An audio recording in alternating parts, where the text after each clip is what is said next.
awaken her with true love's kiss. Stop right there. Unhand me, you knave! Unwanted kissing of sleeping women is a federal offense. But she's my one true love. She'll only be awoken by true love's kiss. Tell it to the judge, you creep. Oh, my God. Watch The Crown. Hello, Internet. Welcome to Film Theory, the show that turns your favorite bedtime stories into nightmare fuel. Today we're diving back into the Shrek franchise because, well, honestly, I wanted to do something on an animated movie but didn't really feel like writing another prediction theory for Frozen 2. And Shrek is, well, he's always relevant. And I've been thinking about the franchise a lot, thanks in large part to the excellent analysis videos on the channel Shay Frillis Productions, which, if you've never heard of, does awesome videos analyzing all sorts of classic animated movies, but more on him and his work later. So what else is there to say about Shrek nearly 20 years after it was first released? Well, how about we finally put a definitive solution behind the mysterious origins of its most iconic character? I mean, as most of you know, the Shrek universe is chock full of fairy tale and nursery rhyme characters who, when the movie begins, are getting rounded up and turned in for a reward. All the big name fairy tale characters are there. 7 dwarves, the 3 bears, Tinkerbell, Pinocchio, a talking donkey, 3 blind mice, but in the words of Sesame Street, but one of these things just doesn't belong here. a talking donkey? Have you ever really stopped to think about that? I mean, all these other fairy tale characters are super famous and easily recognizable. Even the generic characters like witches and ogres and princesses trapped in towers are tropes from countless other fairy tales. But a talking donkey? Where is he from? That, my loyal theorists, is the question that we explore today. What is the origin of Shrek's donkey? Because I think I have an answer, one that is provable beyond a reasonable doubt, and let's just say that the conclusion to this one is not giving us a happy ever after. If you search through fairy tale lore, there's really only one famous talking donkey to note, the titular character in the Brothers Grimm fairy tale, the donkey. It's not one that most people know, but basically it goes a little something like this.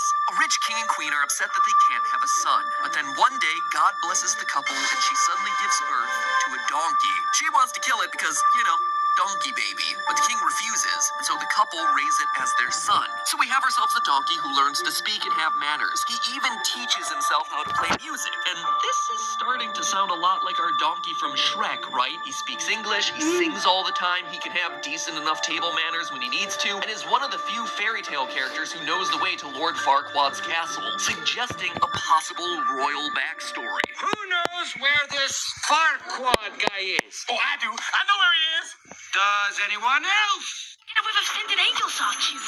The fresh. Really suspicious quote from the fairy tale that seems to lock this in as our donkey.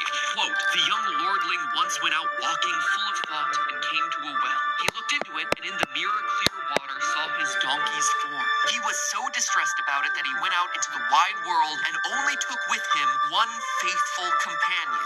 One faithful traveling companion. It's an especially weird detail for this fairy tale to include because that is all we ever hear about this other mysterious character. But using context clues, we can clearly identify this as someone who's a loner and is also comfortable traveling with a donkey. So that pretty much points to someone like Shrek, right? This is absolutely the origin story for our talking donkey, isn't it? It would be until you get to the big twist at the end of the story. You see, the donkey and his companion go to another kingdom and make friends with the king, who marries his daughter off to the donkey because, you know, the donkey is depressed. You know, times were different back then, okay? Anyway, just as the donkey and his bride are about to, you know, celebrate their marriage night, the donkey takes his skin off to reveal himself to be a real boy. The king doesn't believe it, so the next night he sneaks into his daughter's room and watches the proceedings. There's a lot of reasons you weren't told this one at story time at night, or reasons why people don't choose to adapt Grimm's fairy tales accurately. Anyway, suffice it to say, the king is impressed by what he sees. All the old people in the story die, and the donkey gets himself a wife and 2 kingdoms. But you can start to see our problem as far as this theory is concerned, right? The donkey in the fairy tale isn't a real donkey. It's just a human disguised inside of a donkey's skin. But one glance at Donkey and Dragon Wagon's offspring in Shrek the Third is all the proof we need that Shrek's donkey is 100% donkey and 0% human. Those are dronkies and dongans, no doubt about it. So with Grimm's donkey out of the picture, we're back at square one, which honestly kind of sucks because that would have been the best title and thumbnail ever, which means a return to the drawing board. So we know Donkey is a fairy tale character, otherwise he wouldn't be getting rounded up with all the others or worth any sort of reward. So is he one just made up for the purposes of these movies, or could there be another explanation for what's really going on here? Well, 2 years ago, in a now deleted Reddit post, a user named YearMeV proposed a different possibility, that Donkey did indeed hail from a fairy tale. In fact, one that is far more popular than Grimm's The Donkey ever was. Could Donkey be one of the kidnapped boys from Pinocchio? Is it possible that Donkey started as a human child, once stolen off of the street and shipped off to Pleasure Island, where he, like so many others before him, would transform into a donkey and eventually be sold off into slavery? Now, admittedly, that's a pretty dark backstory for a main character in a PG-rated franchise about an ogre who farts a bunch, but it would help explain why, in a movie full of celebrity cameos from history's most iconic fairy tales, we would spend so much time with an otherwise out-of-place talking donkey. And the rationale here doesn't just boil down to throwing up our arms and saying, well, they're practically the only other fairy tale donkeys of note, so he must be one of them. The clues pointing towards a Shrek-Pinocchio crossover are... Ogres are like onions. Ogres have layers. Onions have layers. You get it. So let's start peeling them back. First, let's look at what few details we can actually learn about Donkey's backstory based on some of the things he says throughout the movies. He says this in Shrek the Third. I'm already starting to feel nauseous from memories of wedges and swirling. As Puss in Boots points out moments later, donkeys don't wear clothes. So this would suggest that Donkey was a human at some point in his life, specifically when he was a child. How else would he have been given a wedgie? Donkeys don't wear clothes, but human children absolutely do. Or at least they're supposed to. No screaming naked babies around here. Later on in that same movie, Donkey and Puss swap bodies and we get ourselves this short conversation. When they were made in Madrid by the finest... Oh, you'll learn to control that. This seems to suggest that Donkey learned to talk as a donkey later in life. I mean, after all, who can remember what it's like learning to talk as a baby? If Donkey was a school-aged boy who got himself turned into a donkey on Pleasure Island, however, he would remember how hard it was to talk normally following his transformation, and how when it first happened, his normal patterns of speech started to get interrupted by uncontrollable donkey brays. And wouldn't you know it, that's not just me speculating here. It's exactly what we see happen in Pinocchio. When we watch Lampwick transform on Pleasure Island, we see two key things. One, that he is indeed able to continue speaking like a human despite being fully transformed into a donkey, and two, his normal speech starts to get interrupted with donkey noises. Hey, you laugh like a donkey. Did that come out of me? In fact, based on these scenes, we know one additional detail here. Boys who are transformed into donkeys but still able to talk fluently are sent back to Pleasure Island for a little bit longer until they fully lose that ability. And what might your name be? Alexander. So you can talk. Yes, sir. I want to go home to my mama. Take him back. He can still talk. This scene also demonstrates another key feature of how the donkeys get treated on Pleasure Island. They're allowed to keep their clothes until they're ready to be sold off to the salt mines. Here, we see a child who's gone full donkey get stripped of his clothes by the coachman and sent to the crates, whereas Alexander, our boy from earlier, is allowed to stay dressed. Now, this is important because Donkey in Shrek clearly has memories of being both a donkey and wearing clothes. Yeah, you better run, you little punk no goodness, because today's a little Dunkin' Dumpy draws are over. This donkey is still allowed to wear clothes detail not only opens up the possibility of him getting called Donkey Dumpy drawers, we know that Pleasure Island is specifically full of bullies. The boys are all trapped there because they misbehave. So another half-turned child making fun of Donkey for being scared and soiling his donkey drawers? Totally within the realm of possibility here. And lastly, it probably goes without saying, but it's definitely worth pointing out, it's clearly established that both Pinocchio and Shrek share the same universe. Heck, the first time we see Donkey, he's standing behind Pinocchio in line. Could this be DreamWorks' way of slyly suggesting that the two characters are linked? Maybe, maybe not. But if nothing else, it verifies clarifies that Shrek pulls from the Pinocchio lore, so it would make perfect sense for a Pleasure Island donkey to be walking around somewhere in this world. So the Pleasure Island theory gives us a source for donkeys who wear clothes, used to be human, and have learned to talk as donkeys. All of which line up with the few small details that donkeys let slip about his own past throughout these movies. But I just wish that there was something more, like one final clinching piece of evidence. Something that's a little less lore-based and a little bit more, I don't know, design-based, scientific.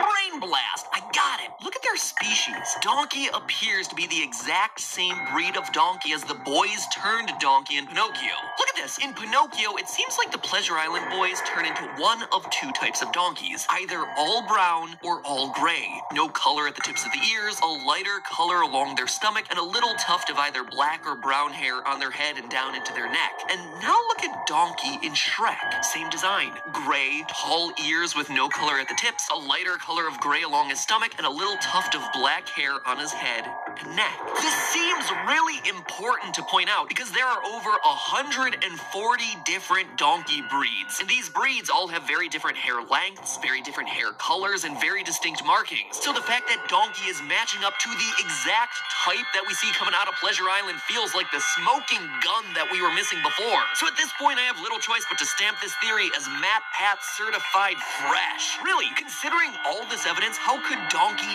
not be a now grown boy from Pleasure Island? The theory has an answer for pretty much everything we know about the character. We've established 1, that it make him one of the very few famous fairy tale donkeys. 2, that he was once human. 3, wore clothes as a donkey. 4, learned to control his brain but can still talk in English. 5, was bullied in donkey form. 6, comes from a lore that also exists in Shrek. And 7, just so happens to be the exact species of donkey coming out of Pleasure Island. There is simply no other fairy tale or nursery rhyme out there that covers the spread the way the Pleasure Island theory does. Not even close. But if this is true, which it certainly seems to be, it opens up one very dark reality about Donkey, his personality, and what he wants to keep hidden about his past. Shortly after that Shrek the Third clip I played earlier, we get ourselves these lines where it seems like Donkey admits to his tragic origin story. When you are clearly not aware of the underpants. Let's just say some things are better left unsaid and leave it at that.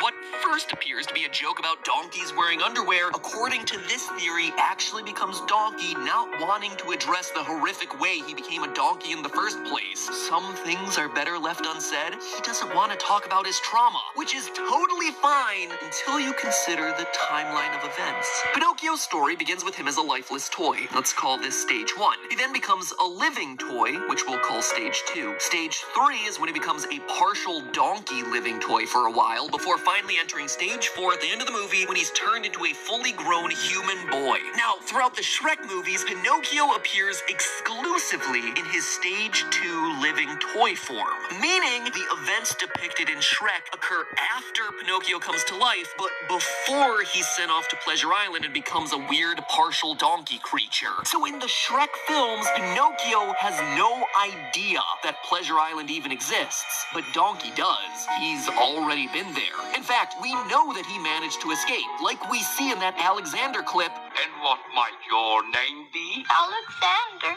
So you can talk. Take him back. He can...